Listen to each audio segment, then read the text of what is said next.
If we got a show for you. Lil Sean. Broccoli, celery, gotta be VeggieTales. Lima beans, collard greens, peachy keen, VeggieTales. Cauliflower, sweet and sour, half an hour, VeggieTales. VeggieTales, VeggieTales, it's time for VeggieTales. Throwback, Sunday school, best show, vegetable. Hi, everyone. Hi, everyone. I'm Michael Ruffino. And I'm Liz Brody. And have we got a show for you? That Bible that you found on your nightstand, who do you think put it there? My nightstand. In one's nightstand. In one's nightstand. And the royal your nightstand. The important part of this being in a hotel? Yes. Oh. It's Gideon. That was Gideon. Tuba Warrior. Gideon. Oh, yeah. Mm-hmm. Yep, this one. Tuba. Uh-huh. Okay. We have a guest. We have a guest. The only member of the Seder table that was not on the podcast, Liz, is now on the podcast. Yes. We had to have, we needed everyone to be included. Yeah, we had to. And it makes sense. I picked him for this one because we got a musician at the table. I figured. That's exactly why. I saw the tuba in the name and I said, okay. I know why. Oh, Griffin, are you a tuba player? I don't touch the brass at all. Well, okay, so I'm the only brass player at the table. Yeah, Griffin doesn't grab brass. Not without its awful. permission. Yeah, right. I don't toot the horn. Oh, yeah. You're not a tutor? Not a tutor. Well, what do you play? What do you blow? I play guitar. This is an E-rated podcast, Michael. E for everyone. Guitar, piano, synthesizers. I don't toot the horn. I pute the synth. That was cool. Pretty good. something. I liked pretty it. Poot. Computer. That's better. Yeah. But yeah, I do everything but drums pretty much, and brass. I guess I should include that now too. And you had an album out week before last? Was that last week? No, the week before last week, right? I don't know. I've been putting out a lot recently because I've just got like a backlog that I'm sifting through, and I did a friend's birthday party and recorded that, and I was like, all right, half these songs sound good. I'll put it out. There we go. I'm kind of under the like, just put it out. What are you gonna plug for our listeners? Okay, two options.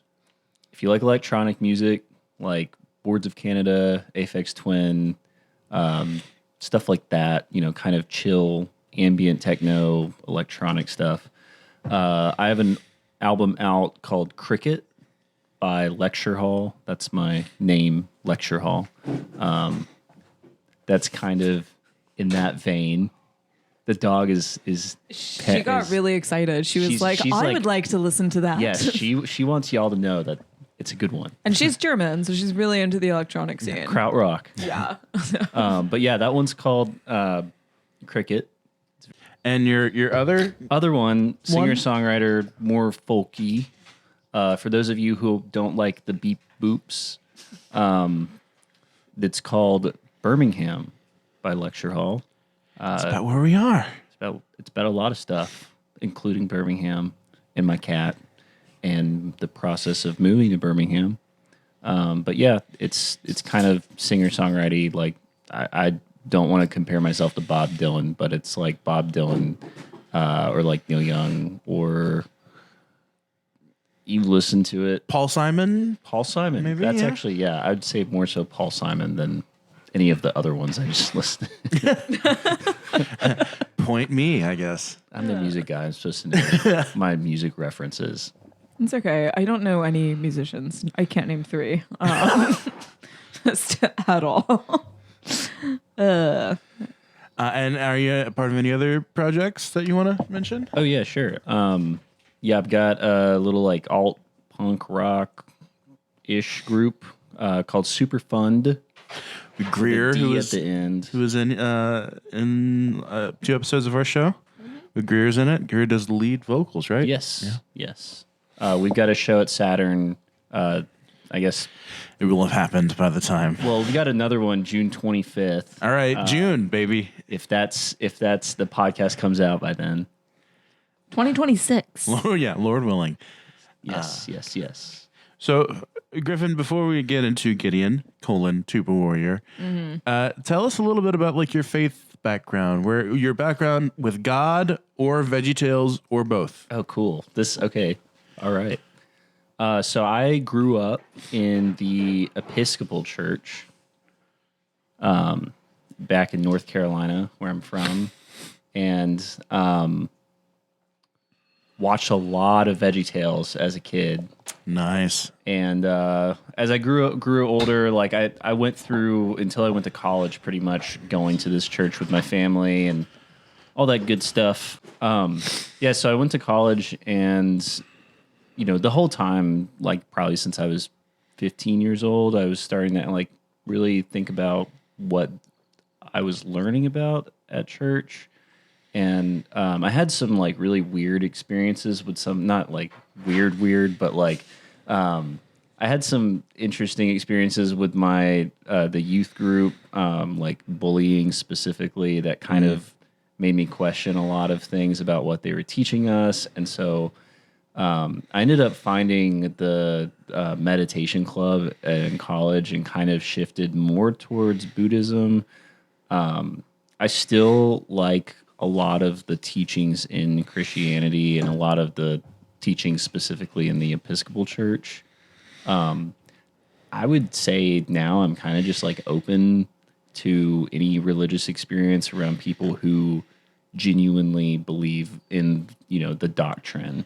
And I've gotten to experience many different things. For example, the Seder that Liz invited me to a few months ago. That was a very, very cool experience and kind of gave me insight to a religious experience I'd never had. But yeah, now I don't really like to align myself with a religion. I think it ties me into a box.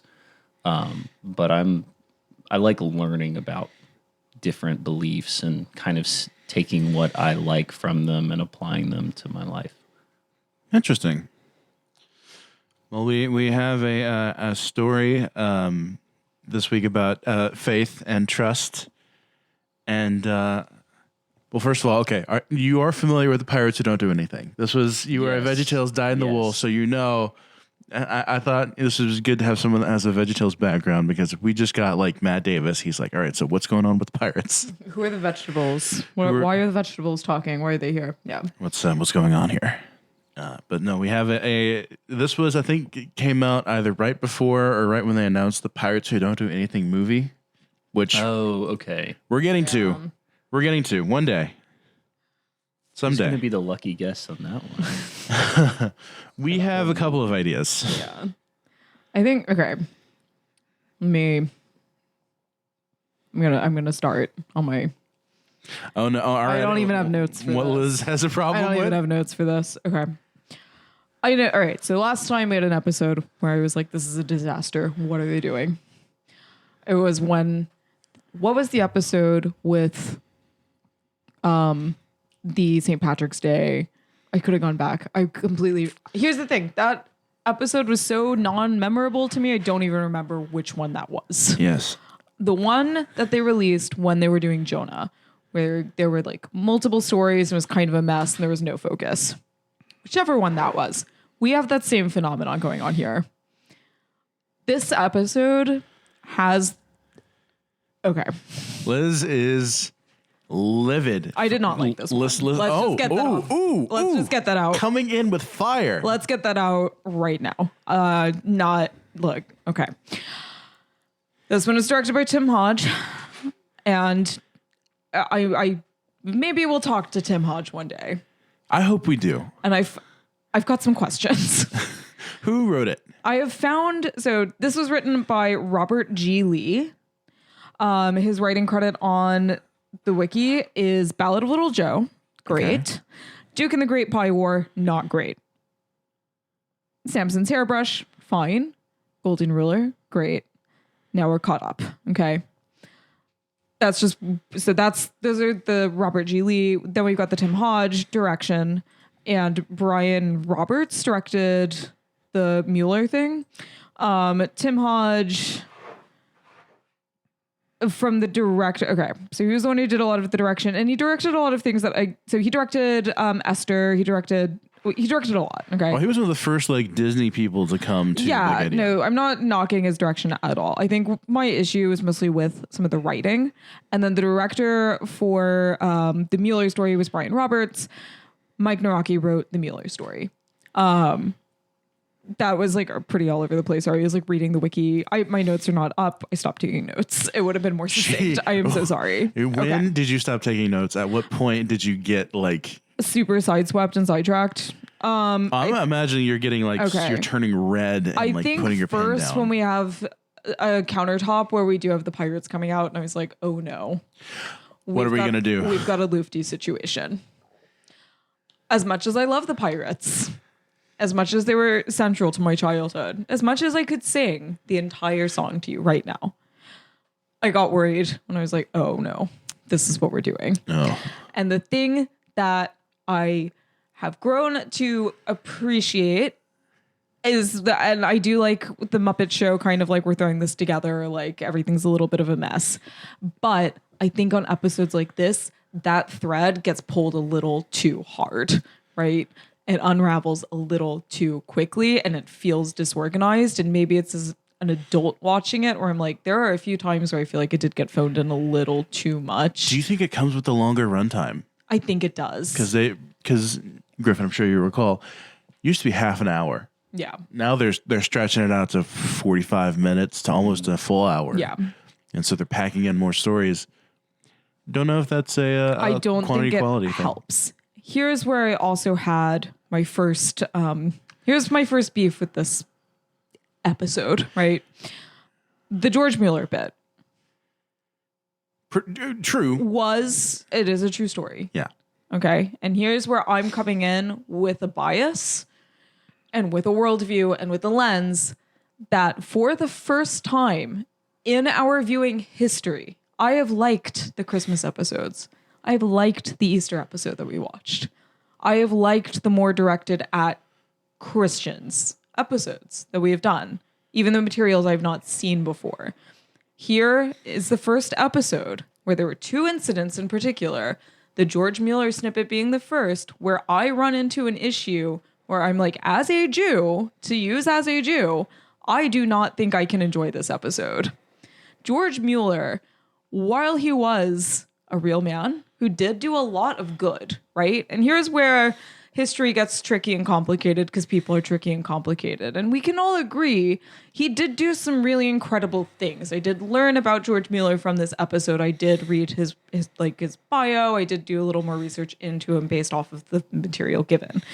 He was initially sent to England specifically to convert Jews to Christianity for an organization that exists to this day, which I can pull up the Wikipedia page and pull up the name of the organization and everything just for my research sake. But I went a little bit down a rabbit hole about that in and of itself. And I was like, oh, we have some very strange, complicated things with the Jewish population of England going on with this man that we run into quite a bit throughout his lifetime.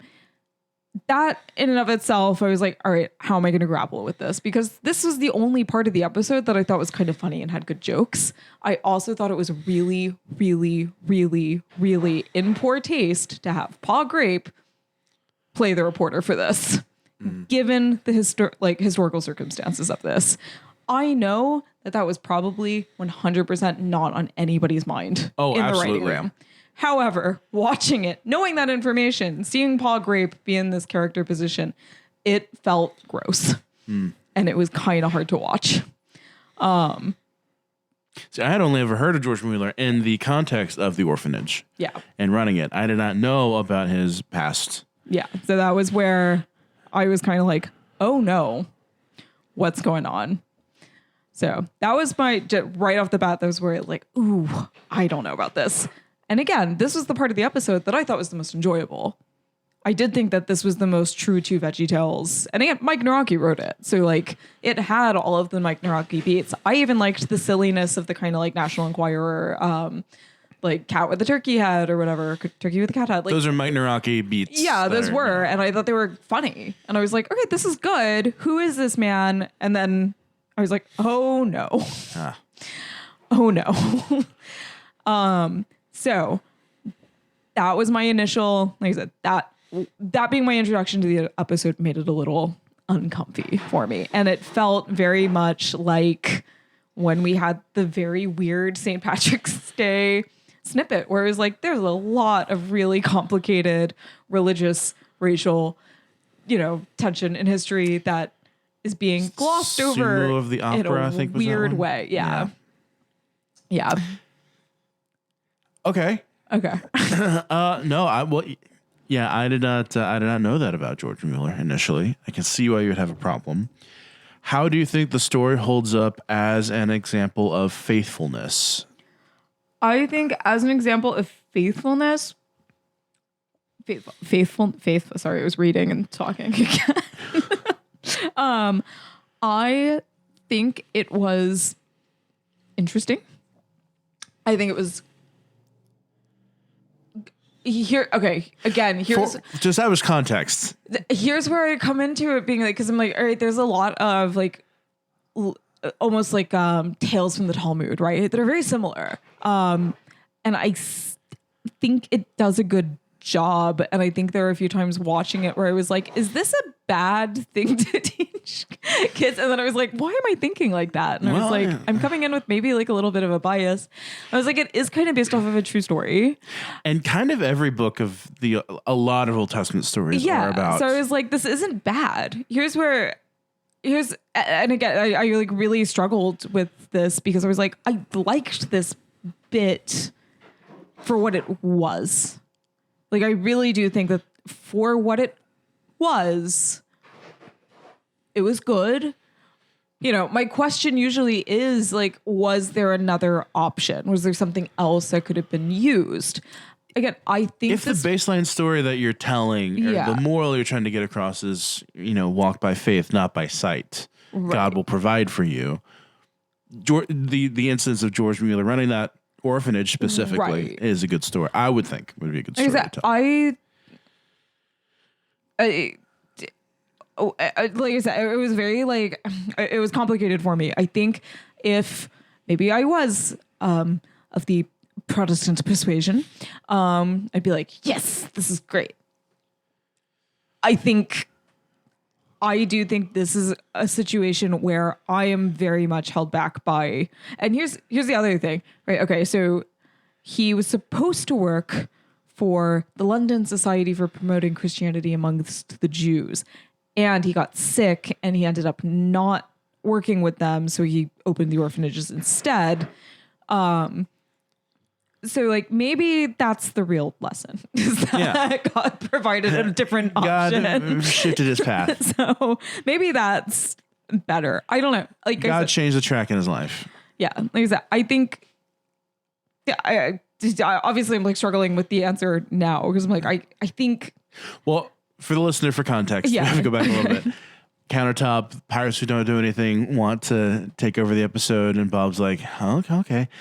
And so they initially share the story of George Mueller, a real man from English history, who did run a orphanage and asked, knew that had faith that God would provide food and lodging and heat, and trusted in God to provide. And every day the kids ate, the coal never ran out, and he was able to do God's will in London in the 19th century just by faith.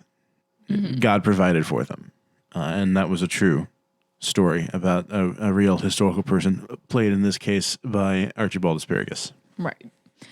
I think also sometimes we run into the issue of how much, when is it smart to rely purely on God and when do you need to act yourself? There's always a struggle with that. So is the I sent you a plane, I sent you a boat, Yeah. story. You know that story? That's like a common sermon illustration. Griffin, this Is that the one common, with John Candy? it was the story is that there was a big flood, and the owner of a house was on top of his roof, and he had faith that God would rescue him. And so a boat came as the floodwaters were rising. People were rowing to safety. They said, "Would you like a spot on the boat?" And he said, No, I trust that God will provide for me." And they said, "Okay." And then a helicopter came when the flood rises even more. And he said, "No, I don't need a ride out of here. God will protect me." And then eventually he succumbs to the floodwaters, and at heaven he says, "God, why didn't you rescue me?" And God says, "I sent you a boat and a helicopter." Right. Yeah, and he's like, "Oh, I wanted you to carry me." Yeah, no. I had to turn around and saw the wrong one. thing. Okay. I was thinking very much about the Akita and Abraham going to sacrifice Isaac. Yes. Okay. And, in the Jewish reading, typically that's a two-way test. And it's not pure, it is purely a faith on everybody's part. But it's faith going in every direction. It's Isaac having to have faith in his father, and it's Abraham having to have faith in Hashem and in Isaac for understanding. It's, there's faith on every single person's shoulders here. And there's also a little bit of how far is God willing to push me right now? And when do I stop? And I think it's ultimately if you are doing God's will, right, God will provide for you. Yeah. If you're doing what God explicitly tells you to do, or is commanded by the Bible or the Torah, that God will provide. And I think too. So I've got sorry, I'm a little scatterbrained today. Frazzled. I got this. So we start off with our countertop with the letter, which I guess we need to go back to Griffin, get to the Liz never does well if it's an episode she doesn't like, and there's very few that she hasn't liked. Sorry, I'm a little. We are recording right after Mother's Day, and can I use this as my platform to make a PSA, guys? Don't go out. Adults of America, for Mother's Day, learn how to cook something. Yeah, eat at learn home. how to cook something. Clean up your own kitchen. Learn how to cook something. Be an adult. Do some labor. You're celebrating your mother, whose labor you're celebrating. Do some labor. Yeah. Do some labor. I did 1,000 covers this week. I am in pain. Anyway, don't go to a restaurant. For the love of God.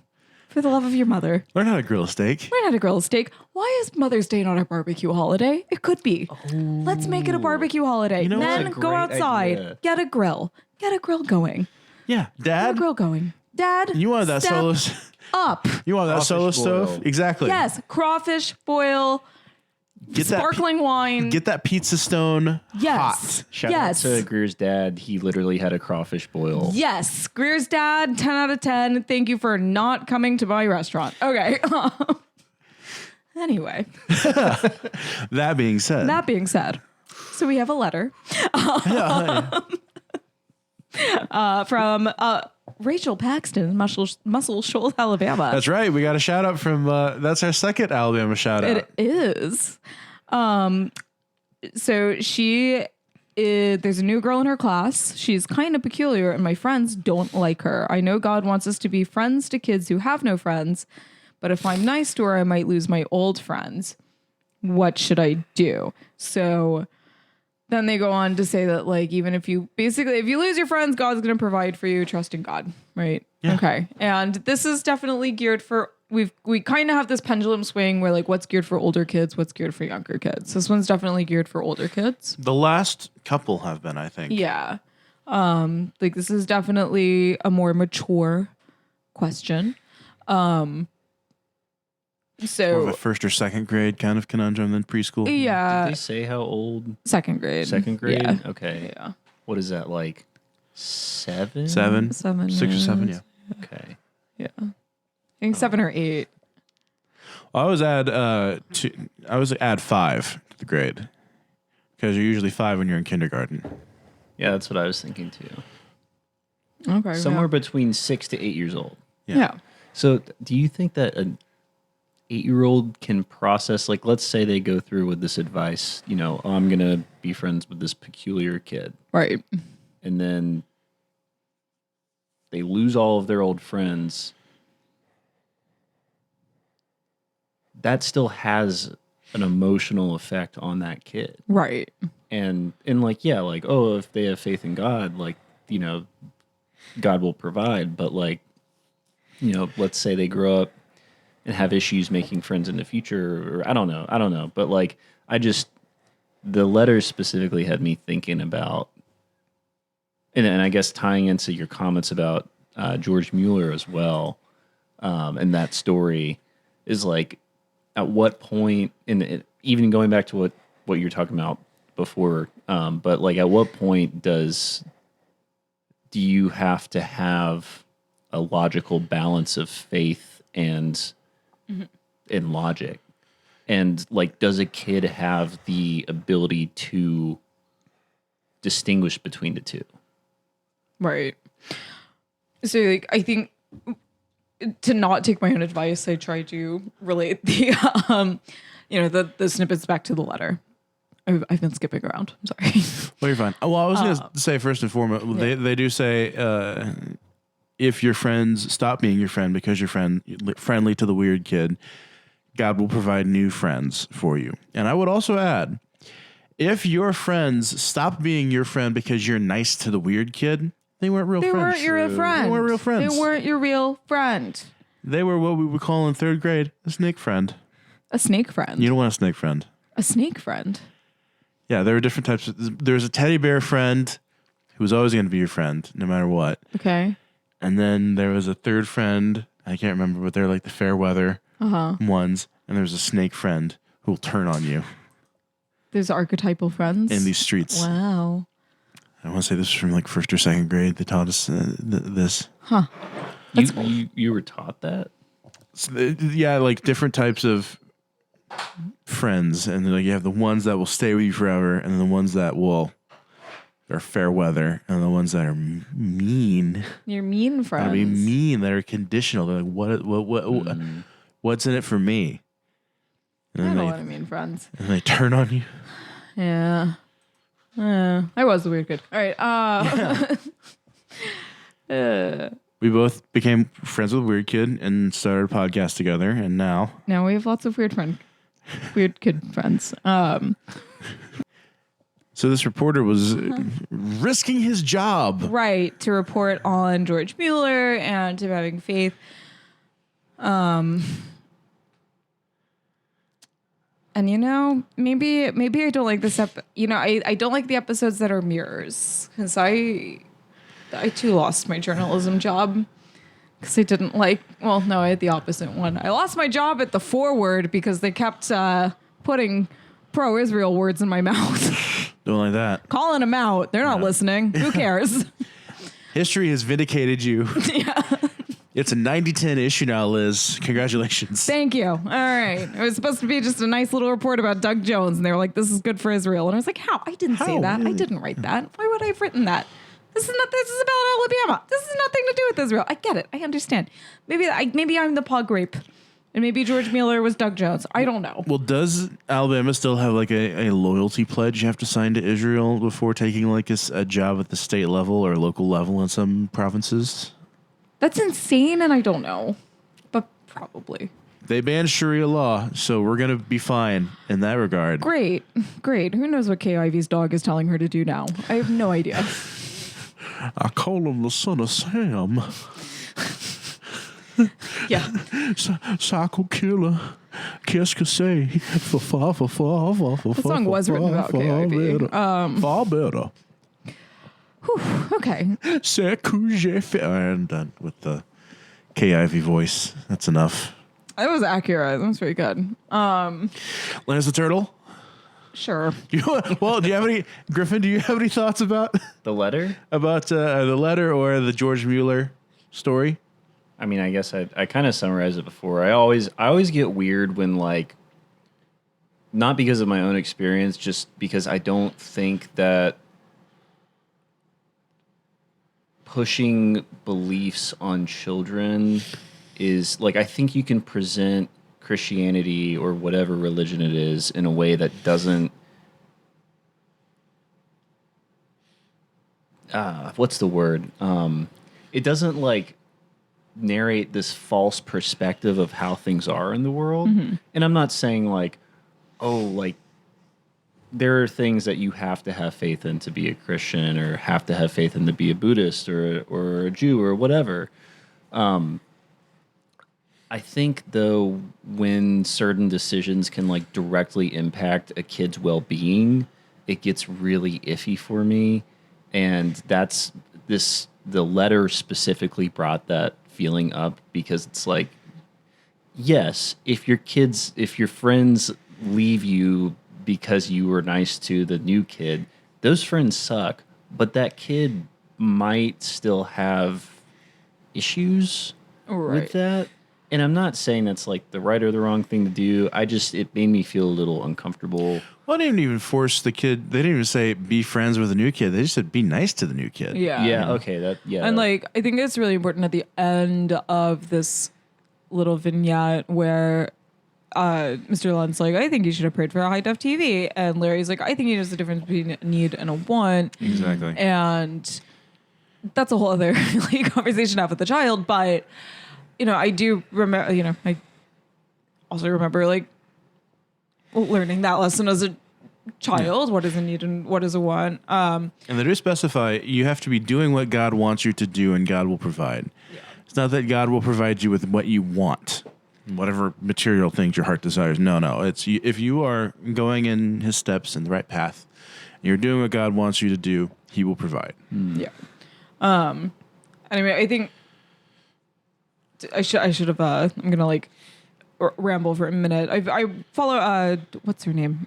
Dr. Jill on Instagram and TikTok. Jill Biden? No, not her. No, she's a street doctor. It's Dr. Jill Street Doctor. And she's an addiction specialist, and she works very specifically with unhoused people I think she's in Ontario. And I started following her not too long ago, but like all of her videos are like really good and really informative.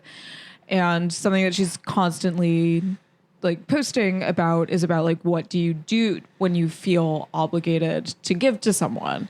What do you do when you run into somebody who's unhoused? And she's, you know, her biggest thing is you are not obligated to do anything.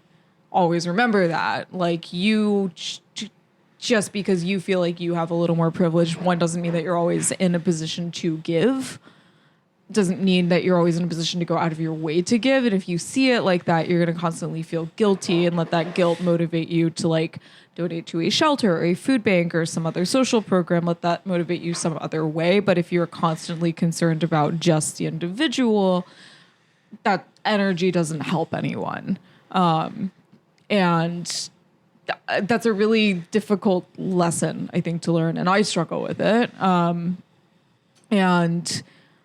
I think I know this is coming from like a doctor, but like that's that idea of like, you are not obligated to give, especially when you don't have anything to give in any position. As a kid can feel really intense, and as an adult with clarity, it can feel intense, and it makes more sense to me now. But I also remember as a child feeling like, oh, if I can't give someone something I have, if I have it, like that means I'm a bad person. That means like they're not going to have anything. Like if I don't do it, you know, I'm an oldest sibling. If I don't do it, who's going to do it? And I do think that lesson of like, oh, you just have to be nice to them. You don't necessarily, because maybe you're not a good friend to them. Maybe you're an incompatible friend to them. Just being nice is that first step. And that is that is a difficult thing to articulate to a child, I think. Well, and the Gospels too, there is the that story about Jesus comparing the, you know, 2 coins given by the widow against the giant contribution to the temple made by the wealthy man, that the 2 coins the widow gave was far more valuable than the, you know, riches that the wealthy man donated because of how much, right? You know, tax the rich. Yeah. Yeah.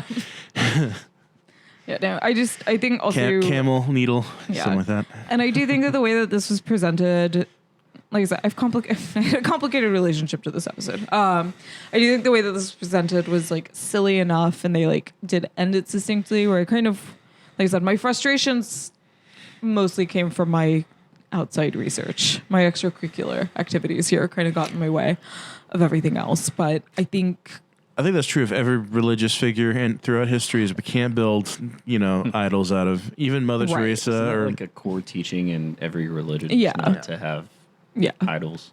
yeah, like, you can't idolize has a even- lot to do with Gideon. Yeah. we like don't put people like Billy Graham or Mother Teresa or Yeah, even we'll talk about the Billy Graham jump scare later. Martin Luther, can't put them up on a pedestal. Yeah. To piggyback off of what you're saying too about like your own perception of the episode kind of being off, like I kind of want to backpedal to something I said earlier where like my experience as a kid didn't affect me. It did. Right. And I want to clarify that like I am a lot more critical not of Christianity but of Christians now because of my experiences like being bullied consistently as a child in the church. And like, when I was like 5, 6, 7, early, probably the same age as this kid writing the letter, like I was praying and being like, God, please help me through this, whatever. These kids are bullying me. I'm trying to be nice to them. I don't get it. And I mean, in a way it did work, kind of to prove the point of what the adult was kind of preaching here. But as a kid, I didn't understand that. I didn't understand why, like, we're taught golden rule and all that type of stuff. Like, why am I experiencing worse bullying here than at school? And I think that clouds my judgment of this episode a little bit too, because I have very, I don't know if strong's the right word, but like I've got beliefs about how children should interact with faith, with religion. And I think that of the religions that I have experienced firsthand, Christianity interacts with children in a very unique way. And I don't know if it goes about doing it in the best way for the child's development. And that's what concerns me. And that's like my entire Right. thought, I guess, or whatever about the this episode, I guess. One of the things that like was most so in college, in one of our religion classes, I don't remember which one, but we went to a church. We went to my synagogue and we went to the local mosque, and it was a predominantly Christian class, and especially after going to shul and going to the mosque, this class full of like Christian kids were shocked at how children were treated in the other, religious buildings we were in. And, a large part of Jewish childhood. And I remember the thing that I loved about being a Jewish child was just running through the shul, and you're just allowed to come and go. And I remember like running to come, like, I remember lighting the Shabbos candles one time, and I like ran so fast, and I was wearing like my favorite little like outfit.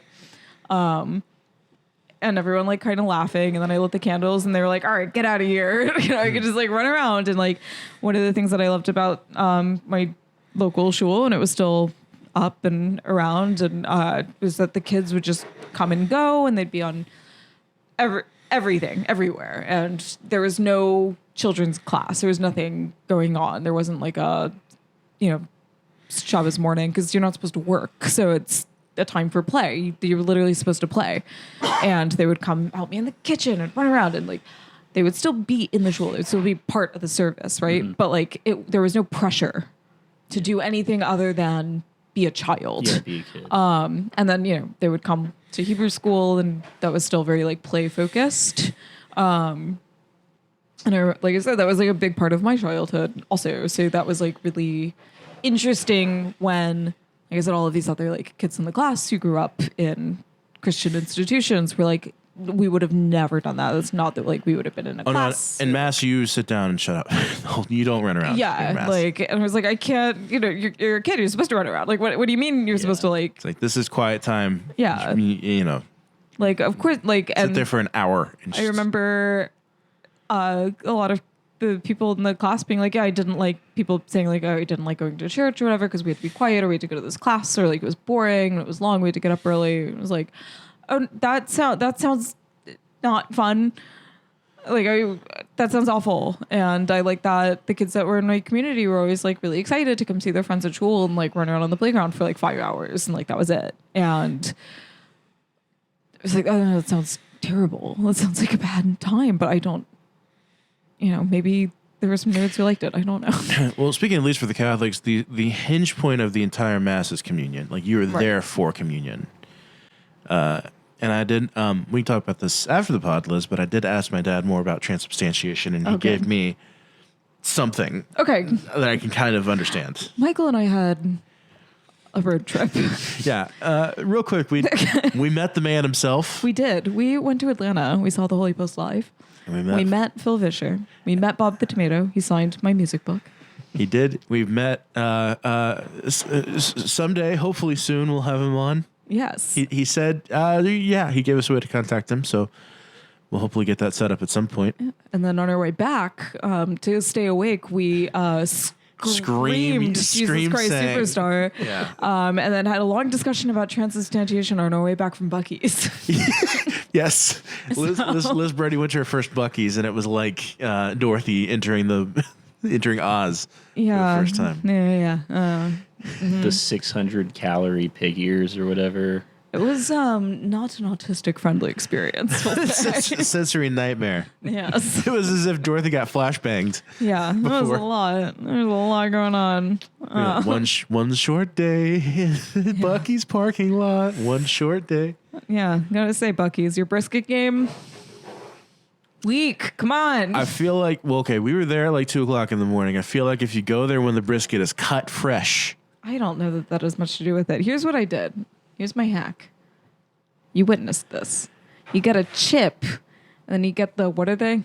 The little Was it like the beaver nugget dust? Yeah, whatever that was. Okay. She did. She seasoned her sandwich with the beaver nugget dust. Is that the candy? I don't know what it was, but I do know that the brisket. They're like caramel flavored puffed corn. It was so bland. It needed some salt. It needed some sweetness. And I was like, this needs a hit of something because it needs sauce. And I understand you're supposed to like eat it in the car. And I was like, it's not, there's no sauce. There's no like oomph, right? But if you get the chip, it adds not only a little texture, right? Because the sandwich is just the brisket. It needs a little, like potato roll. So you get the chip, it's got the saltiness, and if you crush the nuggets and then sprinkle it on, it's like a powdered sauce essentially because you get the sweetness and you get that like umami, you get the like depth, and it enhances the experience quite a bit. You go there around midday. They're chopping the brisket fresh. They've got the French fries. You might be worth a second, just like midday, if it's ever slow, trip. Okay. How much gas station food have y'all had? So I grew up with a Wawa thing going on. I'm like a big Wawa. They had a veggie sandwich that was pretty good. Okay. I used to occasionally eat gas station pizza, and that was sub Little Caesars.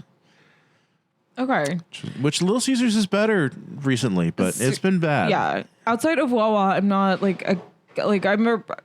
all of my road trip food has always just been like packaged stuff, right? Like I'm not. I would wait for McDonald's or wait for, I'm like a restaurant. Just like a in fast general, I'm a grazer, right? Like I'm going to snack all day. I will sacrifice 3 hot meals for snacks all day, every day. Like I've had a gas station hot dog before and it's not killed me.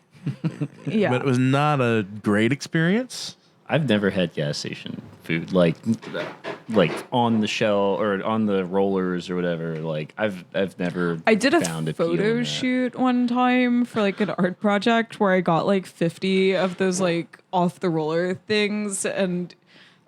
Gas station hot dogs? No, they were like the little like I don't know. They were like some sort of whatever. But we're like they were.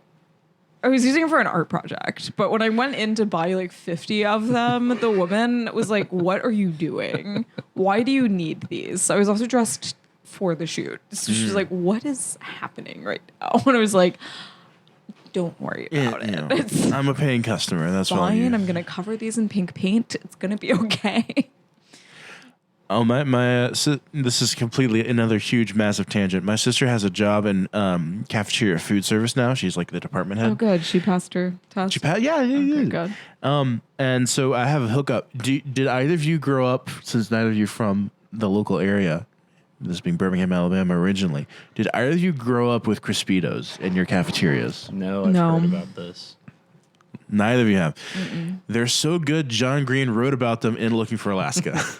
They have them at the Indian Springs cafeteria? Oh, yes. They have them in all Shelby County schools cafeterias. Oh. I thought they got like taken off or pulled out of schools or something. Well, my sister is a hookup potentially for Crispitos. So when I get my contraband, apparently they're back. I don't know if they deep fry them anymore. Oh. They sure did when I was a child. Michelle Obama. Michelle Obama. I thought you were speaking Hebrew for a second there. The high school I went to had Michelle Obama. the high school I went to had a Chick-fil-A and a Subway in it. Oh, In it. Did you go to a fancy? It was a huge high school. Oh, That's okay. crazy. Like they had like it looked like a mini food court at a mall, like Okay. the steel shutters at shops pulled down at the Yeah. mall and they closed. We literally had that in our high school, and 2 years before I went to high school was when Obama. Or wait, no, it was 4 years before I went to high school. Obama got elected. All the food stuff came through, right? And that's when my sister was in high school. So she got to eat Chick-fil-A and Subway and whatever, other restaurants were in there. And I was so excited because she would come home, with a Chick-fil-A lemonade or whatever. And I get to high school and they had all been taken out. And so, damn you. See, at my Darned liberals. at my art school, we had to grow a lot of the produce that we used in the cafeteria, and it was a vegetarian situation mostly. And we had mostly just did like black bean burgers. Oh, they would give us a snack because our school hours were so long. So we would get like grilled cheeses and bagels at like 3:00 every day. So most people would skip lunch and like wait for the grilled cheese bagels to hit, and then we would go get that. I like a black bean burger. They never hold together very well. I mean, ours were pretty good. I don't know. Miss They're- Melissa at ASFA, shout out to you. Lance the turtle. Lance- Aloha, Lance. Lance the turtle. Dance, Yeah. dance, dance. I loved it. I thought it was cute. Griffin? That was good. I mean, that was the one when they gave Bob the ukulele, right? Ukulele Yeah. karaoke with Bob. I like that it felt like this wasn't Bob the Turtle. This was not Bob the Turtle, not Bob the Tomato. This was just Phil Vischer. I think this is right around when he discovered the ukulele. So Yeah. I also my dad worked in Okinawa for a little bit, so we would go to Hawaii to see him. Just getting that out of the way, so people were like, "Oh, you went to Hawaii?" Yes, to see my father. Okay. So he wasn't in the military; he's in radio. Okay, it's complicated. he's a radio, which is like being in the military. Yeah. So we went on like a little submarine thingy, right? And they were like, look, that's a huna huna nuku apua. And I got super obsessed at the age of 5 with knowing the names of tropical fish. And I remember I got in trouble in kindergarten and I was in my principal's office and they had the like screensaver up. That was all the fish. And I was like, that fish right there. That's the huna huna nuku nuku apua. Just in case you wanted to know. It's the national fish of, or it's the official fish of Hawaii. It's the state fish. And my principal was like, I'm calling your parents right now.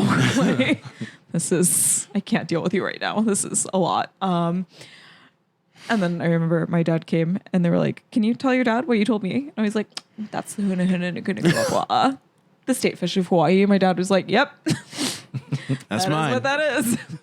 And then when it showed up in this episode, I was like, see, I could have told them that. Okay.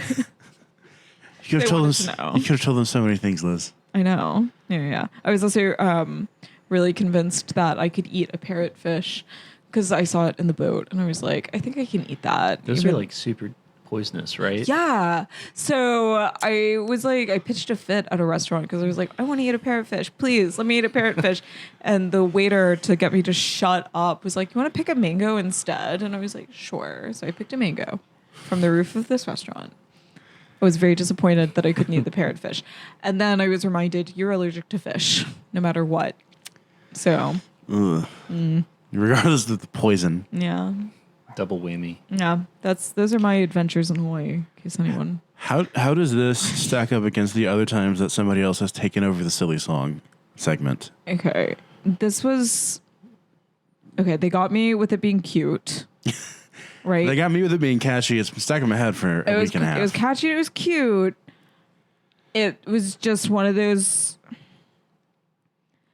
I think they... Okay, when I was like... Sometimes they take that, like, bit of being unprepared and that, like, low effort, right? Sometimes they take it a little too far. And I think this kind of pushed the boundary of it being taken a little too far.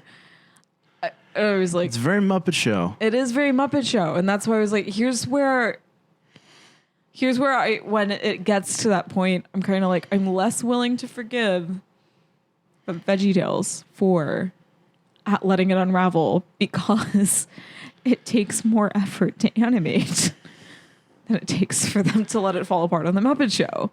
Like, you went through the effort here. So at some point, you just stopped writing the script. But you still had to go through the animation part. Well, also the mess ups were of course produced, but they were also still funny. They were funny. Bob getting the lyrics wrong. Like I said, it was so on the edge, borderline, where it was still like, okay, yeah, I was with them until I think the last like 40 seconds. I was like, all right, wrap it up, guys. Yeah,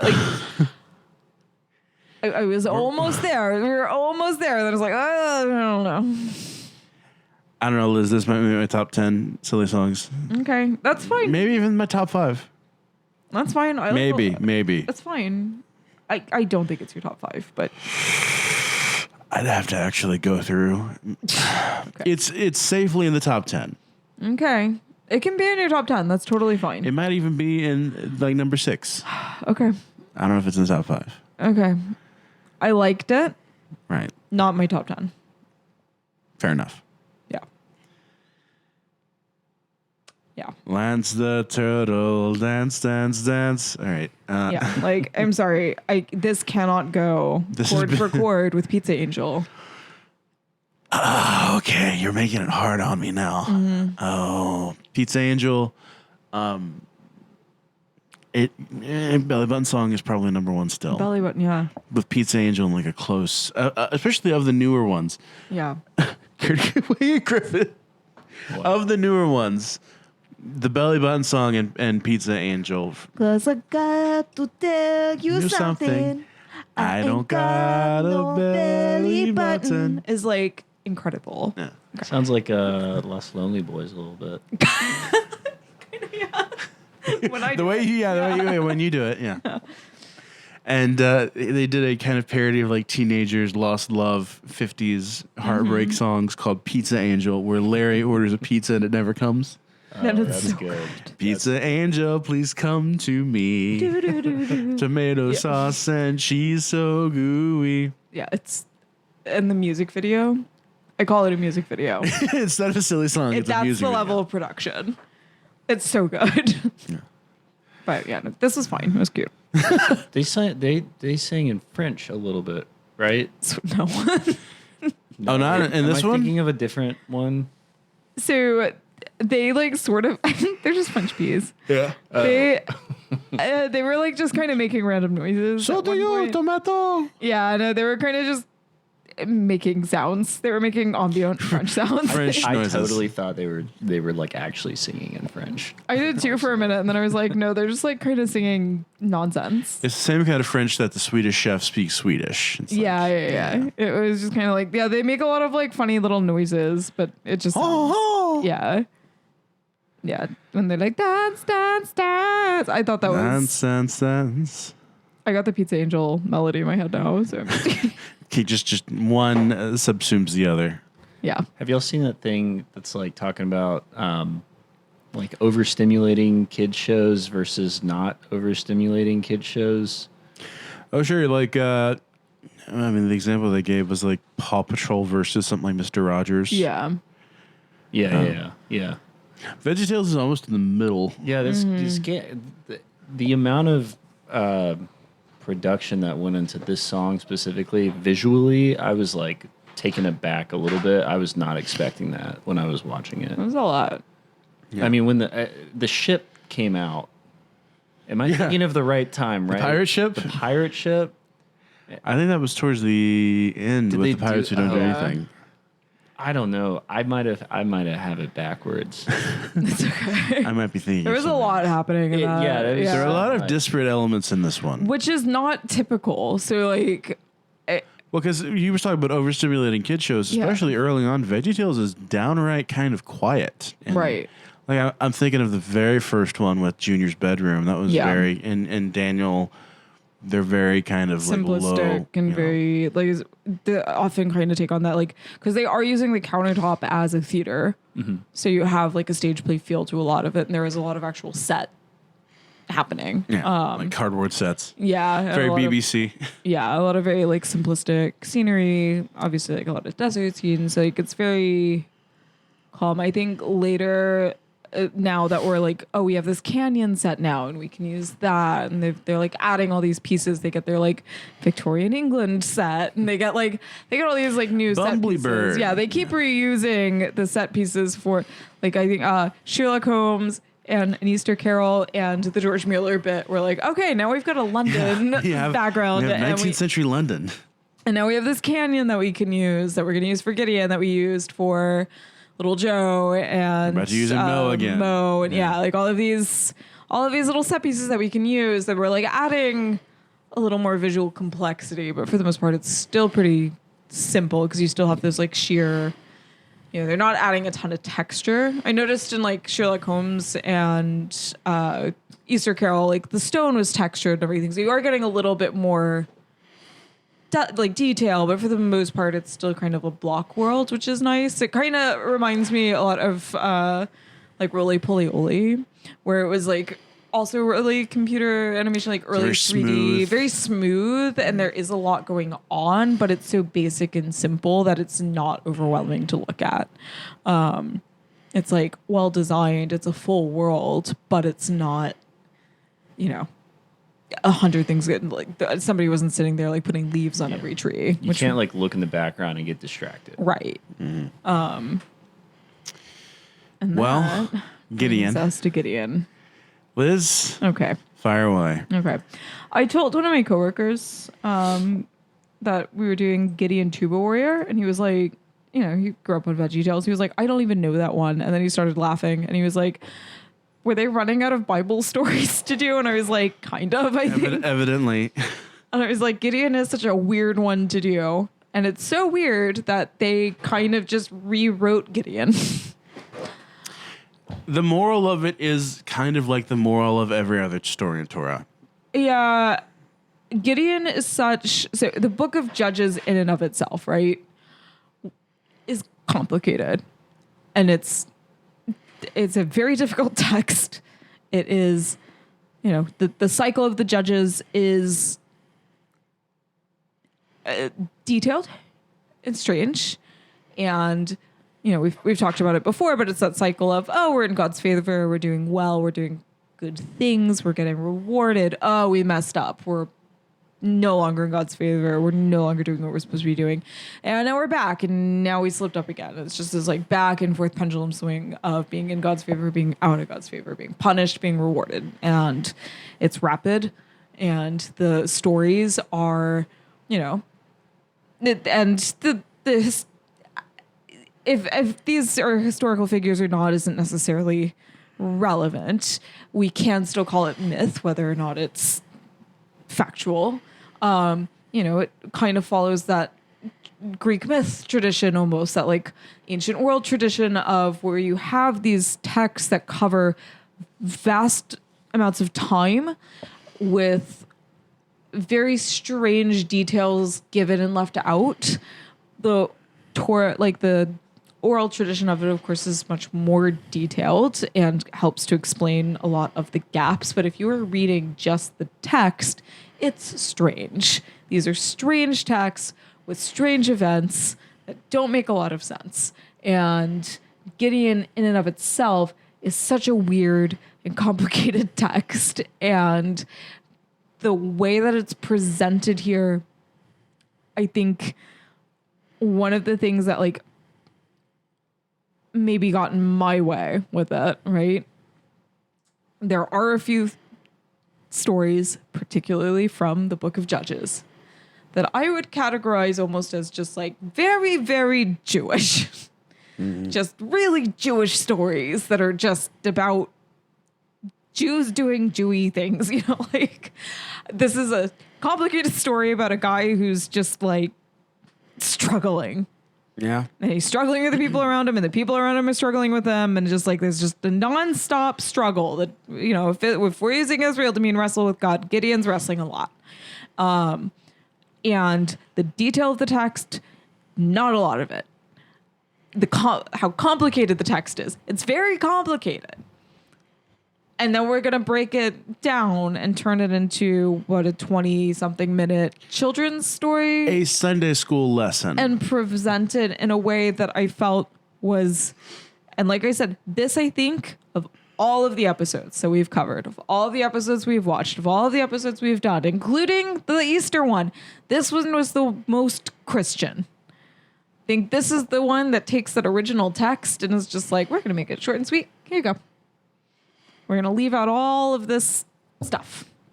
And to answer the question, would I use this to teach Gideon? No. I would be interested now that now that we have it. Yeah. What you would think of the what's in the Bible on the Book of Judges. Right. Because this one was weird. It was very weird. It did lack a Vischer touch. It was also long. It was very long. I think after the Billy Graham jump scare, after that happened, I was like, no. What? Why? I don't ever want to see my patriarch standing next to Billy Graham ever again. I was like, I'm a little put off. Especially because we got Paul Grape. Why is this the Paul Grape centric episode? I know he's in Pirates and we're promoting him, but like, again, I don't think that was something ever considered in that writer's room. But I was like, it's a little tone deaf. Especially at the time, Billy Graham was a centrist character, like centrist figure, right, in American Christianity. He was like centrist almost to a fault at the time. Did we have his Nixon tapes yet? No. Okay. The thing is, no, they did not know about that. When was that released? I'm going to find out. For context, Griffin, Billy Graham was caught on one of Nixon's many tapes. Mm-hmm. Whoa. Talking about Stop recording everything. Oh, this came out in 2013. Okay, so yeah. That would have been long after. Okay. He said some protocols of Elders of Zion type stuff For a while. about Jews running the world. Very long, wild rant. Don't put faith leaders on pedestals, everybody. Especially ones you like.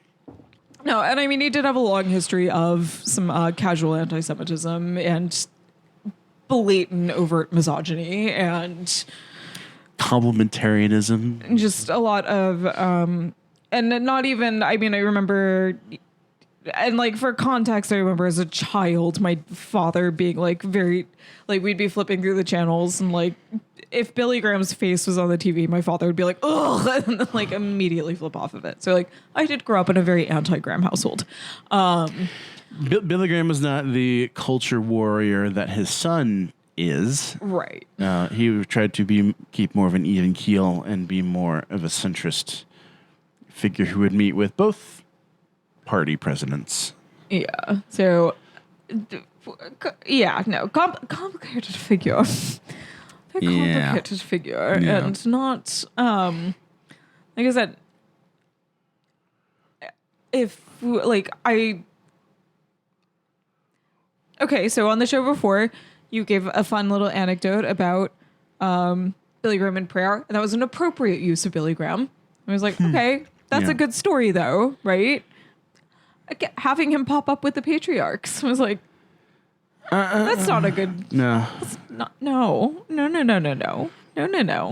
Also, the use of the angel. Okay, should we tell the story of Gideon? That's How do we do this? So like Billy Graham with the Patriarchs is like as big of a sneak as getting like Roosevelt on Mount Rushmore. Like that was as big of a Yeah, it was very like. I mean, if we're I might have got that wrong. Hang on, who's on Mount? Real quick, who's on? okay, so I think Abraham Lincoln is the only one who, of everyone on Mount Rushmore, would have been like, hey, maybe slaves aren't cool, because Roosevelt would have been like, nah, that would have been nice. Oh yeah, I was right. That was a big like Roosevelt was the one at the time, so he gets on Mount Rushmore because there was recency bias. But that means there's 2 gay presidents on Mount Rushmore. Am I right? Okay. I don't know. Oh Mary. LGBT stands for Lincoln. Wait, no, all right. Gets bitten twice. Wait, Thomas Jefferson, right? Yeah. Can we George make this Washington. work? How do we make this work right now? Ugh, this is stupid. I'm gonna George abandon Washington, this. Thomas Jefferson, Theodore Roosevelt, and Abraham Lincoln. Do we have an LGBT here?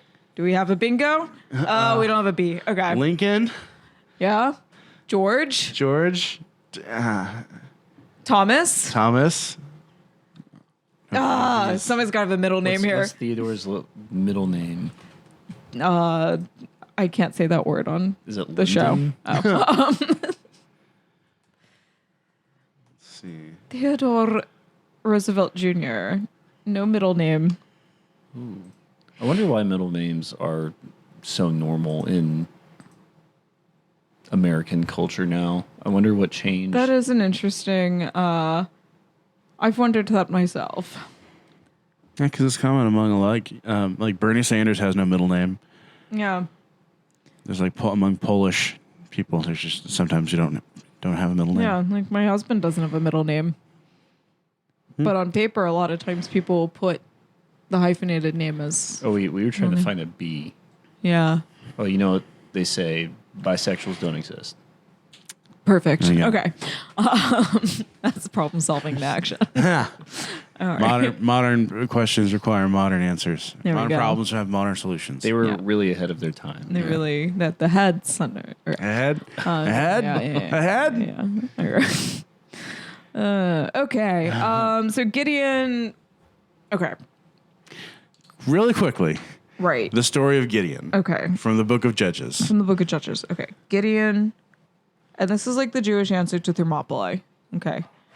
Gideon out here doing his thing. And then God's like, hey, Gideon, my guy, what's with all the idol worship? And Gideon's like, yo, I've been thinking the same thing. That's crazy. So he like goes and like destroys, deals with the idol problem, sort of. Okay. Then he gets renamed with the idol's name in it. It's complicated, whatever. Okay. And then he's got to, because the Jews have been out here worshiping idols, they got to get punished. So the Midianites have to come attack because that's part of the cycle, right? You mess up, your enemies come for you. Maybe it is a Billy Graham situation after all. Okay. You know? Okay, so they're under attack. Gideon's got to lead the army. God, yada yada. Okay. Then they've got too many men because God's like, you know what? We're gonna do this the hard way. All right. It's the Saturday before Mother's Day. You're the floater position. He's got to leave, so you only have 4 line cooks. Good luck. Okay. And you know what? It's gonna be okay. God's got this. So he's like, you know what? If you're afraid, go home, right? And then he's like, you know what? Too many people. We got this. You're gonna go to the river. You get a drink. Whoever drinks like a dog, you got to go home. I don't want bad manners in my army. Okay. They leave, and then they sneak attack the Midianites at night.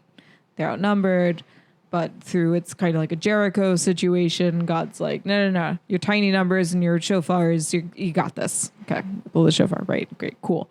And then everyone's going to celebrate Gideon because now the Midianites are taken care of. We did it easy peasy, few casualties. Everyone gets to live. Idols are smashed. Great. Okay. Then they're like, Gideon, my guy, you want to be king? You want to be the king? And he's like, no, God doesn't want us to have a king. Like the whole thing is no idols, like no kings, whatever. Like, what are we talking about here? And then everyone's like, Gideon, you're really passing up an opportunity. And he's like, oh, guys, did we learn nothing? And then he dies. He has Abimelech. That's a whole other story that leads into something else. We're going to call this like leave it like when we leave King David, like when we leave David and Melech, when, the whole bunch of stories over with, we're not going into his sons. Okay. So like, we're not going into Gideon's sons. We're not doing that. That's not important to this right now. What is important to this right now? The takeaway from Gideon. We're not supposed to have a king. We're not supposed to worship idols. And you do have to listen to God. But you got to be in conversation with him about this stuff. And if you do what God says, Yeah. you will provide for you by Yeah. scaring off the Midianites. And like I said, this is a big, complicated text. There's so much more. That is the like really lazy, really, really, really, really fast gloss over. But that is how it was taught to me in Sunday school. Yeah. Was like, if you are faithful. It's sort of like a Jericho again. This story is very similar to Jericho, actually. And it has a lot of echoes, and it has a lot of, Gideon has a lot of similarities to Joshua. There is a lot of like kind of reluctant leader who's like, I don't want to be the guy. God doesn't want me to be the guy. God, like, I don't care what the people want. God doesn't want me to be a guy. This is wrong. I'd even say that as far as VeggieTales episodes go, this was more streamlined in Joshua. Yeah. Because this one kind of was decompressed and ran along in a lot of places. I mean, I think the beginning where they're like having the parade and he's like record scratch and he's like, let's talk about these guys and everything. I was like, I'm sure also that the wet pelt was part of the story in Torah. yes. So like I said, the focus on the miracles, like I said, this just felt like a very Christian telling of the story, and the details that are, I think, not necessarily the least important, but like Gideon's faith in and of itself being so, his faith is done almost through like the deeds, right? Like it takes a lot of faith to go and just like destroy these artifacts and altars and temples, right? Like there's a lot of faith in action. So Palgrape is the angel. There's also like a lot of similarities between Gideon and Abraham. So like the angel coming to him. He doesn't come to him like a little angel. He comes to him as a traveler the same way he comes to Abraham. And he's offered refreshment. And so like the little lemonade bit was good. I liked that because he does offer the angel a lemonade or whatever, That's great. It was just, the focus on the angel was weird. And yes, there are like the miracles and the fleece is like, the Gideon and the fleece is like big art theme, right? So you have the fleece out and he's like, one morning there's going to be dew around the fleece, but not on the fleece will be dry. And then the next morning the fleece is wet, but there's no dew on the ground.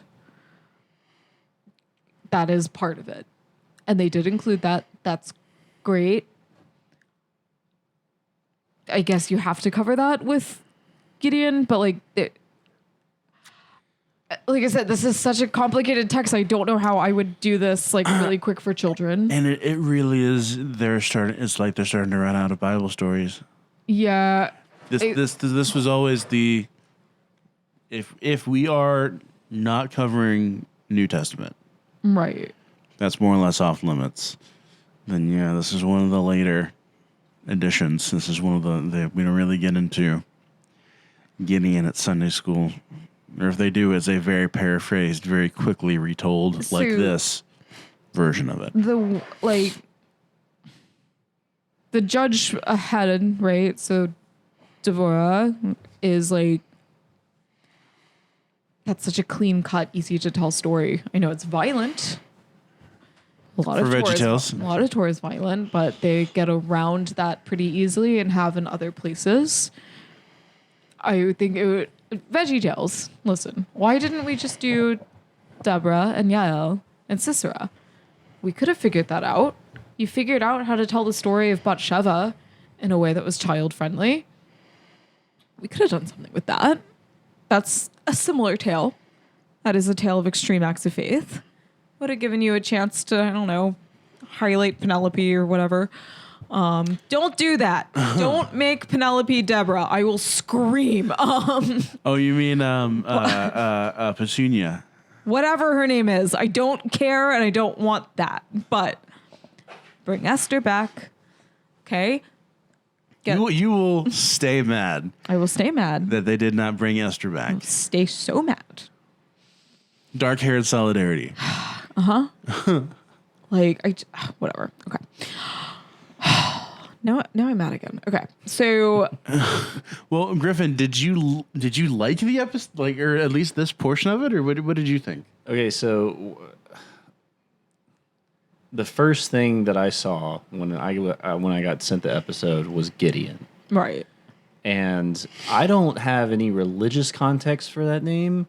All of my context for that name comes from the My Morning Jacket song Gideon, which is the way that I interpret it, a critique on religion, like modern religion. And so I was thinking about that the whole time. I guess going back to my comments earlier, watching this episode. But some people online argue about the song talking about this company or organization called Gideon International, which would give free Bibles out to people. But anyways, I thought it was okay. It is not a memorable episode for me. I will say what will stick with me is Lance the Turtle. Really, outside of that, not much.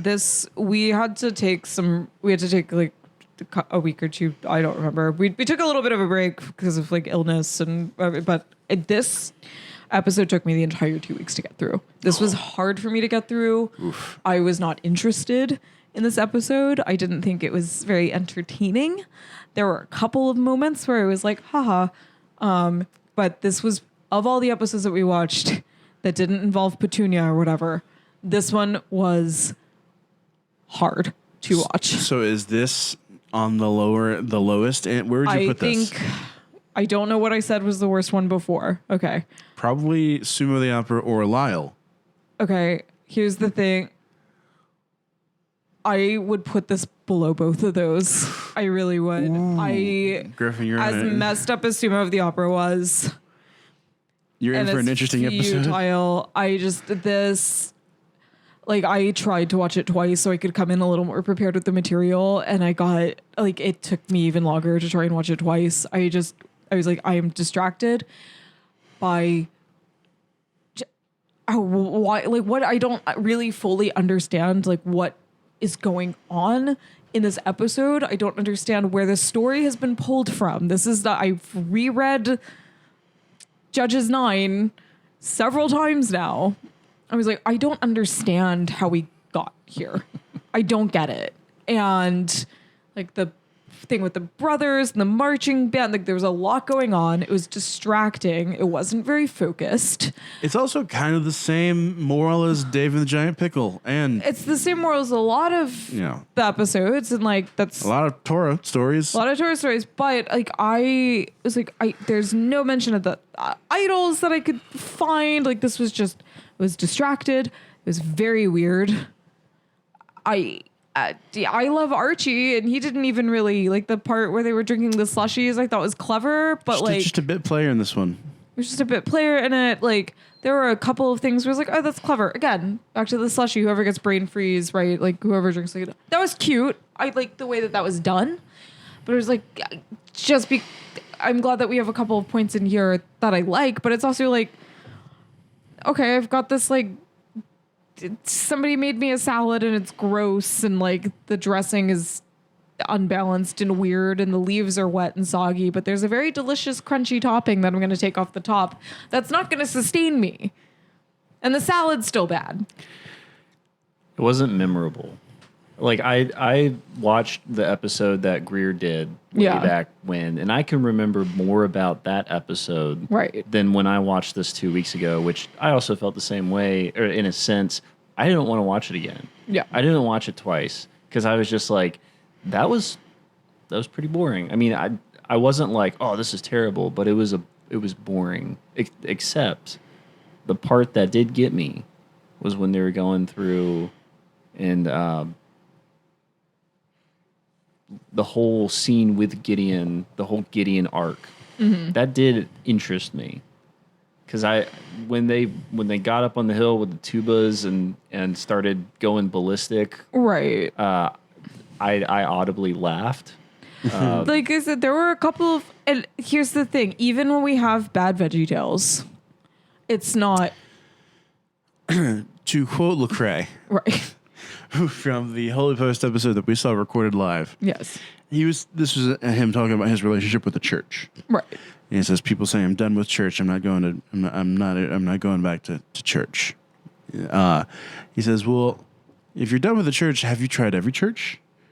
Have you tried the Korean church or the Nigerian church? And he says, I look at it like Chipotle. He said, I love Chipotle.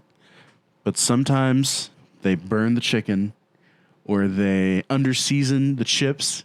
Like, you got to put salt on the chips, all right? And don't give me stale chips. Yeah. He says that from time to time, yes, that happens. But I still love Chipotle. I still go back. Just not to that one. Just not to that one. Yeah. So, like, even when we get bad Veggie Tales, even with, like, Sumo of the Opera, even with Lyle, right? It still has points that I'm like, all right, that was funny, that was cute. Like, I still get... Even the sum of the parts is weak. Still, right. There's and moments. it's also, there's episodes of everything that I love that... Kurt Heineke's music, 100% every time. Every single time. Bangers, Every wall to single wall, time. Kurt. He doesn't miss. The man doesn't miss. Man doesn't miss. I should ask Kurt if he has like any drum and bugle corps experience. Yeah. Because there was a lot of drum and bugle. Yeah. DCI looking that stuff. was... The music is always good. Yeah. Even in the episodes where I'm like, what is happening? The music's good. Like Paul Grape's little song, even though Billy Graham just showed up in it. I was like, okay, like this is a good song. Like it's not like, there's a lot of kids entertainment where you're like, this is bad and the song's bad. And like they didn't care about the music. Like you can tell people behind this care, but also like with Sumo or whatever the episode was where they're doing something else, you can tell that there's some distraction and there's a deadline and a time limit they have to hit. I don't necessarily I don't hold that against them. I'm not, that's fine. You can't have a banger every single episode. That's crazy. Not everyone can be, Jujutsu Kaisen. Yeah, sure. Okay. Not everything can be Firefly. Oh, yeah. 15 episodes, Yeah. Not a bad one. Not a bad one. You're right. Yeah, that's a good one. Yeah. Not everything's Firefly. Not everything's Firefly. Yeah, but there's frustrating episodes of everything. Okay. It's just one of them. And that's fine. It's fine. It's fine. I would not, could not, would not, and will not rewatch this one. Ooh. It's fine. Will you rewatch Lance the Turtle? I would rewatch Lance the Turtle. Then we're good. And that's, This podcast can continue. yeah, that's, yeah, when I was rereading the story of Gideon, that was when I was just like, what am I doing? What am I doing? Why am I bothering with this right now? Not why am I bothering to read Torah? Why am I bothering to try and compare the two at the moment? Yeah. Because it's not. So you're saying it's not necessarily a bad moral to teach kids, but it is odd to use this story Yes. to teach this moral. It is an odd, yes, it's very odd. It is very odd. And like, honestly, if we were doing, I know when we did Duke and the Great Pie War, I was like, this is a weird story for the moral. This might have been a good time to use the story of Ruth and Naomi. Okay. This might have, like, they're strangers in a new land and there's a lot of risk. That is kind of a story of putting it, being nice to someone who's a little weird at great personal risk. This would have answered the letter a little bit better. Yeah, I think that would have been a good story to use here. Or Abraham and the angel, or, because again, we have the traveler angel who's the outsider, who's the stranger, who's a little strange. And that's not, and while the angel's kind of the focus, the whole point of that interaction is this is this random stranger and I'm going to be really nice to them, even though everyone in my household is like, what are you doing? Why are you doing this? When Abraham and Sarah welcome the angel, the rest of the household is like, yo, we don't have enough to go around. Like, what are you doing? There's plenty of stories of hospitality. There's plenty of stories like with Naomi where the outsider, the stranger, is being welcomed. This is a weird one. Doesn't light up. Well, maybe next week will be better. This week was great. This week was fine. Thank you for letting me get my frustrations out. Your colors returned. You're energized now. Yeah, thank you. You seem streamlined. Thank you. It only took 2 hours, but we're here. We're in a good place. Griffin, any final thoughts?